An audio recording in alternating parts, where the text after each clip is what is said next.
Ils ont tous dit que Francis Ngannou n'allait pas tenir, qu'il allait se souffler. Mais le gars, il a fait 10 rounds. Et s'il y avait eu 12 rounds, est-ce que Tyson Fury allait tenir? Ça, c'est la question qu'il est important de se poser ici. Parce que tous ces spécialistes-là ont passé le temps à dire ce ne sont pas les mêmes sensations, ce ne sont pas les mêmes gants. Dans le MMA, on boxe pieds nus, c'est dans une cage et tout ça. Francis Ngannou vient de déjouer tous les pronostics. Parce que quand les gens analysent, ils analysent de façon logique et oublient qu'il y a l'aspect spirituel. Il y a des vies antérieures. Écoute-moi bien, ta réussite, ton bonheur, ton succès, ton bien-être dépend à 80% de tes vies antérieures, c'est-à-dire ta vie avant celle-ci où tu es aujourd'hui. Vous pensez que quand on meurt, la vie s'arrête là? On revient.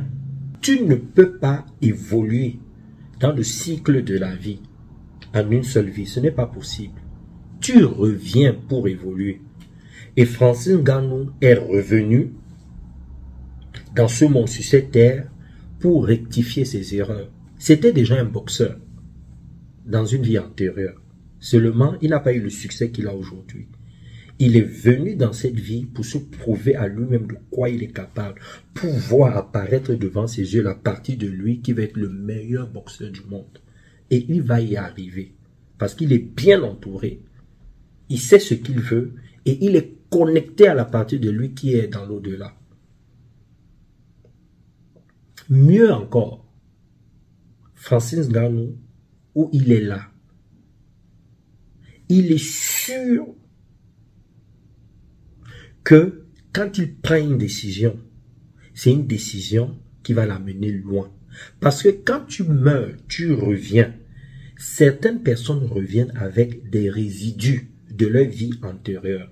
Alors ces résidus-là, vous pouvez les sentir à travers vos convictions. Parfois, on va vous dire, tu ne vas pas y arriver, mais toi, tu sais que tu vas y arriver. C'est tellement évident pour toi. C'est le cas de Francis Ngannou. Parfois, tu as des visions, des révélations, où quelqu'un t'en parle. Parfois aussi, tu entends les voix à l'intérieur de toi. Francis Ngannou n'est pas le seul à se rappeler que quand il prend une décision, elle va fonctionner. Beaucoup de gens le font, que ce soit dans la chanson, dans la médecine, dans la politique, c'est pas dans les mathématiques, etc., etc. Tu sais que ce que je dis là est vrai. Je vais aborder cette vidéo en me basant sur 4 thèmes. Là, j'ai déjà abordé l'aspect spirituel. Avant de continuer, n'oubliez pas que je fais une conférence le 11 novembre 2023 à 19 h à Cocody, à Abidjan, en Côte d'Ivoire, au Robes Hotel. Le titre de la conférence, c'est « Comment attirer spirituellement vers soi les bonnes personnes et les bonnes occasions pour atteindre vos objectifs personnels et professionnels. » C'est-à-dire, quand tu as des objectifs là, tu veux un homme, une femme, un bon travail, la santé, tu veux faire du business, peu importe ce que c'est. Un rêve, un projet, comment tu fais spirituellement? Parce que beaucoup de gens veulent gagner des choses, veulent avoir des choses. Mais si tu n'attires pas les bonnes personnes, les bonnes occasions, comment ça va marcher? Il faut comprendre le système de l'univers. Ne manquez pas cette conférence. Et ce jour-là aussi, je vais faire une séance de méditation spirituelle. Les bases de la méditation spirituelle. Ce sera sur Internet, ce sera une conférence que vous allez pouvoir suivre à travers le monde. Ok? Je vais vous mettre le numéro, vous appelez si vous voulez assister à cette conférence sur la méditation spirituelle. On revient sur notre sujet. N'envie jamais quelqu'un. C'est pour ça que ceux qui sont jaloux n'ont pas compris. Ne dis jamais que l'autre ne va pas y arriver. Ne te dis pas, Francis Ngannou ne va pas réussir. Est-ce que tu connais sa vie karmique? Tu sais qui il était avant cette vie? Toi, tu te bases sur l'aspect objectif et tu te dis, il ne va pas y arriver. Parce que tu es dans la logique. La spiritualité n'a pas de logique. Ngannou n'arrête pas de vous dire qu'il n'est pas dans les codes de la société. Son parcours n'est pas logique. Il n'arrête pas de le dire. Mais les gens ne l'écoutent pas. Quand vous voyez Francis Ngannou là, quand vous voyez son parcours, vous-même, vous sentez que ce sont les forces qui viennent d'ailleurs.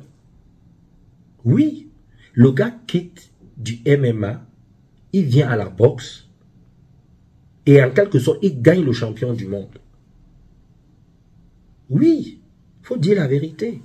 Donc, n'écoute pas ce que... Bon, écoute parfois à 50% ce que les gens disent. Parce que dans ce que les gens disent, tu peux retenir 10, 20% de ce qu'ils disent. Et les autres 50% entrent en connexion avec toi-même. Maintenant, n'oubliez pas que Francis Ngannou, beaucoup de gens ne l'écoutent pas. Le gars, il vous dit qu'à la base, il fait de la boxe anglaise. C'est quand il arrive en France qu'on lui propose de faire du MMA. À la base, c'est de la boxe anglaise. Plus que Mike Tyson était son idole. Donc pour lui, il a toujours voulu faire ça. Vous, vous êtes surpris par lui. Ok, les athlètes de la réussite. Maintenant, il y a beaucoup de mauvaises langues. Là, c'est le deuxième aspect. Il y a beaucoup de gens qui ont dit, oui, Mike Tyson n'a jamais entraîné, c'est plus pour le buzz. Quelqu'un qui a été champion du monde pendant des années, il vient, il décide d'entraîner un autre champion du monde du MMA. C'est parce qu'il a vu que Ngannou a de la qualité, sinon il n'aurait pas prêté son image. Mais vous pensez que ces gens-là sont bêtes? J'ai parfois comme l'impression que vous réfléchissez à la place des gens. Et ça, c'est un problème que nous avons dans notre société. On pense toujours que comme on est spécialiste dans un domaine, on connaît plus que les autres. D'abord même, qui dit que vous êtes des spécialistes? Si tu maîtrises un sujet sur l'aspect de la logique, sans maîtriser ce sujet sur l'aspect spirituel, pour moi, tu n'es pas un vrai spécialiste, non. Non. Non. Quelqu'un vous dit, j'ai toujours fait la boxe anglaise. Je peux. Vous voyez son parcours et vous doutez de lui. J'ai même entendu des gens dire, oui, il a déjà gagné le combat, même s'il ne va pas jusqu'au bout. Quand vous dites des choses comme ça, c'est parce que quelque part, vous entendez ce que les autres disent. Vous entendez ce que d'autres gens disent. Et vous vous basez sur la logique. Qui vous a dit que la logique est le seul moyen de la connaissance de soi? Non. Il n'y a pas que la logique. Hein. Il y a l'instinct, il y a l'intuition, il y a beaucoup d'autres filtres, d'autres moyens de communication qui peuvent vous renseigner sur une situation. Mais oui. Donc, vraiment ça, je tenais à le dire. Et maintenant, le troisième aspect, c'est le marketing. Vous-même, vous savez qu'il y a une guerre de leadership entre le MMA et la boxe anglaise. Vous le savez. Le MMA est en train de prendre de l'ampleur. Beaucoup de gens en parlent. Et vous savez que pendant des années, je peux dire depuis l'époque Mike Tyson, on ne parle plus de la boxe anglaise comme avant. Et s'ils ont accepté que Francis Ngannou boxe avec le champion du monde de la boxe anglaise, Tyson Fury, c'est parce qu'ils ont voulu redorer, donner une nouvelle image, populariser à nouveau la boxe anglaise. Vous n'avez pas vu toutes ces personnes qui étaient là, les personnalités qui étaient là? Donc vous pensez que c'est seulement parce que c'est Ngannou et Fury qui avaient tout ce monde, les Cristiano Ronaldo, on a mis autant d'argent et tout ça. Non, c'est du marketing. Et n'oubliez pas quelque chose, c'est que les puristes de la boxe anglaise ne pouvaient pas accepter que Ngannou gagne ce combat. Même s'il parle, ça n'aurait pas été bien pour l'image de la boxe anglaise. En quelque sorte, les gens sont mécontents parce que Fury n'a pas boxé comme d'habitude. Il n'a pas été productif. Mais il a essayé, il ne pouvait pas parce qu'il avait en face de lui quelqu'un de doué, quelqu'un de déterminé, quelqu'un de bien entouré. Il a essayé, mais il ne pouvait pas. Pourtant, il fait 2 mètres. Lui-même, il a dit, vous l'avez écouté, non? Il a dit que la façon dont Ngannou boxe n'est pas une façon logique. Donc c'était compliqué. Il dit Ngannou m'a touché plusieurs fois au visage. Il reconnaît. Moi je trouve que ce monsieur-là, ce mec-là, est très intelligent. Il a reconnu. Il dit que c'est le combat le plus difficile depuis 10 ans qu'il boxe. Vous imaginez? Vous voyez quelqu'un qui sort du MMA. Il vient affronter le champion du monde. Il le met au sol.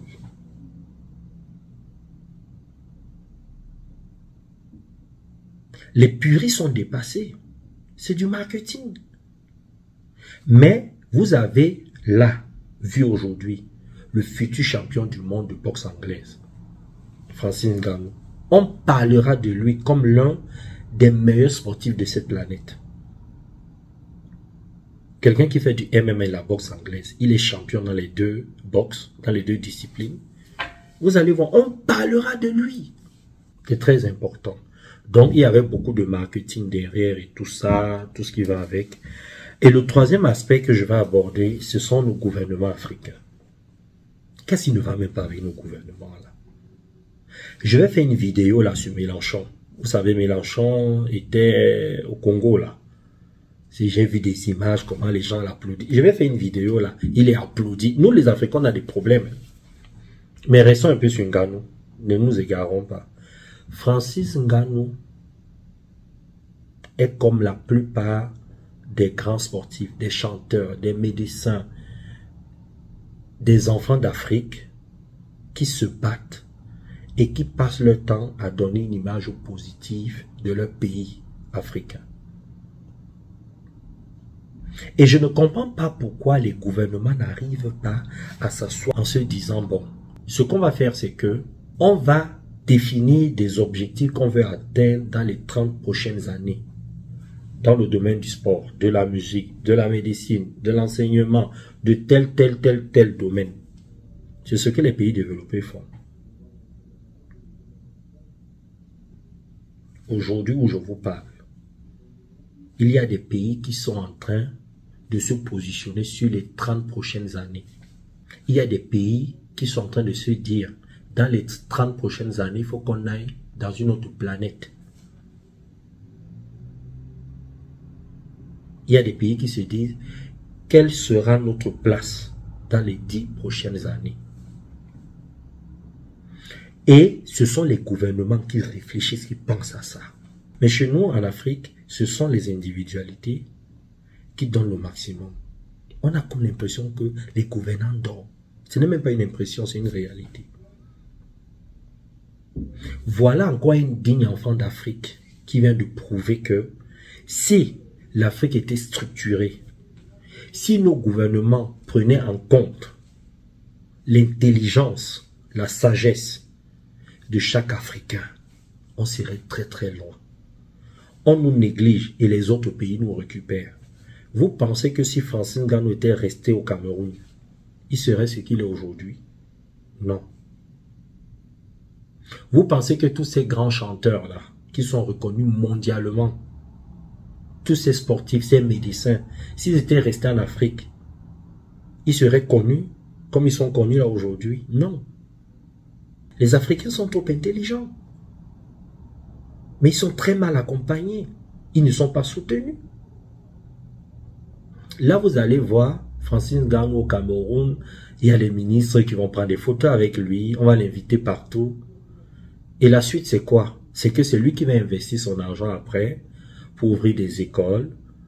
Il va ouvrir une fondation pour aider les pauvres et tout ça. Qu'est-ce que les gouvernements vont faire?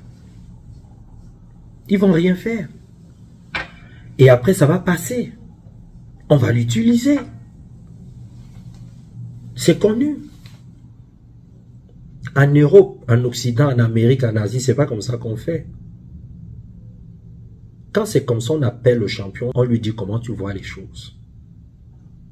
On met autour de lui une équipe pour amener le pays à un autre niveau. Sur le plan de l'éducation, sur le plan du sport, sur plein d'autres plans. Et après, on lie les différentes forces. C'est-à-dire, on va prendre quelqu'un qui est doué en mathématiques, dans la comptabilité, dans la médecine, dans la psychologie. On le lie en ganou, on fait quelque chose pour que tout le monde en profite. Et c'est ce qu'on va faire. C'est dommage. Et après, on se plaint qu'on voyage, qu'on reste en Europe et tout ça. Et pire encore, ce qui se passe aujourd'hui, c'est quoi? C'est que les Africains de la diaspora, aujourd'hui, sont mal vus par les Africains qui vivent dans leur pays. Parce que vous entendez des discours du style, oui, pourquoi vous ne venez pas combattre ici? Pourquoi vous ne venez pas vous battre ici? Mais ça n'a jamais été comme ça. Renseignez-vous sur l'histoire de la Chine. Vous pensez que qui a développé la Chine? C'est la diaspora chinoise. Le Japon, tous les grands pays là, c'est la diaspora. Aujourd'hui, les enfants d'un même continent ne s'entendent plus. C'est-à-dire, tu es né dans un continent, dans un pays, tu vas ailleurs parce que il n'y a pas mieux dans ton pays. Et on dit que là-bas, tu n'as pas le droit de parler. Tu n'as pas le droit de donner ton point de vue. Et on t'interdit de rentrer parfois dans ton pays. Il n'y a qu'en Afrique qu'on fait ça. Il n'y a qu'en Afrique qu'on fait ça. C'est terrible, hein? Alors qu'il y a la vérité qui transpire devant les yeux de tout le monde. Si Ngannou était resté en Afrique, au Cameroun là, il serait quoi aujourd'hui? C'est lui-même qui a décidé de prendre la route du désert. Il a dormi dans la rue ici. Vous pensez que si on était bien structuré en Afrique, il serait parti? Et encore, lui, il ne boxe pas pour les États-Unis. Mais vous pensez que dans une vie prochaine, il va vouloir renaître en Afrique, au Cameroun? Non. Il va naître aux États-Unis ou dans un autre pays. C'est ça qui va se passer. Donc, les athlètes, je tenais à faire cette vidéo pour que vous puissiez comprendre que le bonheur, la réussite, le succès et le bien-être dépendent de nos vies antérieures et surtout de l'intelligence émotionnelle et relationnelle. Il est important de savoir comment on entre en relation avec la partie de soi qui ressent les choses. Il est important d'entrer en relation avec le sport, avec le métier que tu fais, avec ton environnement. C'est ce que Francis Ngannou a fait. Il s'est bien entouré. On ne gagne pas seulement parce qu'on est fort, parce qu'on est bon, parce qu'on a la volonté. On est bien entouré, bien formé, on a de bons entraîneurs et c'est comme ça qu'on réussit. Ne vous dites jamais que parce que vous avez un don, parce que vous êtes fort, non. Observez, lisez l'histoire de tous les champions. Ils s'entraînent. Ils sont bien entourés. Vous avez vu comment Francis Ngannou s'entraîne? Vous avez vu sa transpiration? Vous pensez qu'il a gagné seulement parce qu'il est fort? Ou parce qu'il a eu la volonté? Ou parce qu'il a fait le désert? Parce que j'entends beaucoup de gens dire qu'il a un mental. Oui, mais le mental, ça s'entretient comme on entretient une fleur. Si tu ne l'arroses pas, il est fan. Vous pensez que Francis Ngannou, il n'a pas de coups mous, il n'est pas parfois dans des énergies basses, mais c'est parce qu'il est bien entouré qu'il s'en sort. Donc si toi tu penses que tu vas rester dans ton coin, tu vas te dire j'ai un don, j'ai pas besoin des autres, j'ai pas besoin de bien me former, j'ai pas besoin d'évoluer, je sais pas, d'évoluer dans mes pratiques et tout ça là. À un moment, quelqu'un d'autre va venir, va te pousser, parce que la nature a horreur du vide. Si tu ne combles pas le vide, quelqu'un d'autre va venir le combler. C'est comme ça que ça marche. Ok les athlètes. Bon, abonnez-vous à ma chaîne YouTube, Brian Lambeau. Likez ma page, suivez-moi sur TikTok et sur Instagram. Et je vous attends massivement à la conférence à Abidjan et à la conférence en ligne sur la méditation. Ciao.